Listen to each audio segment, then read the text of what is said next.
Alam ko na you guys are not prepared for this pero may leak yung ating drip shallow tank. Hi guys, Vince here and welcome back to Drip.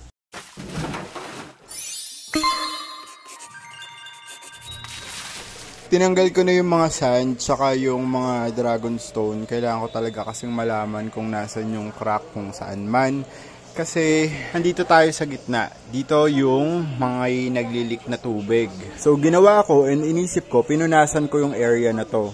Tapos ang inisip ko kasi is baka dito lang sa may harapan kasi baka naglilik lang dyan, edi madaling solusyonan. Hinawakan ko lahat ng edges nung salamin dito sa may harapan, wala namang naglilik dun sa ibabaw. I mean dun sa mismong glass, yung pagkadugtong nitong front glass and nung bottom glass. Tuyo siya. So most likely na sa ilalim yung basag niya. Ngayon naman tinanggal ko yung sand and yung mga stone dito sa foreground natin. Hinahanap ko dito kung nasan yung basag.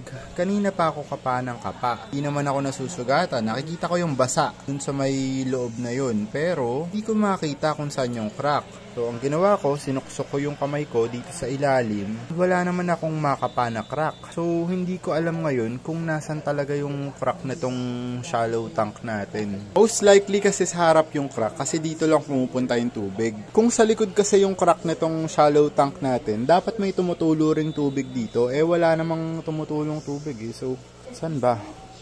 Just a little bit of a background lang para sa mga bagong followers ng Drip by Vinci. I made this project November 2023. So naglast din itong initial design natin for 1 year and 6 months. Sobrang sakit sa pakiramdam na finally, hindi ko gustong sabihin finally, unfortunately, tinitake down na natin itong ating initial design because of what really happened.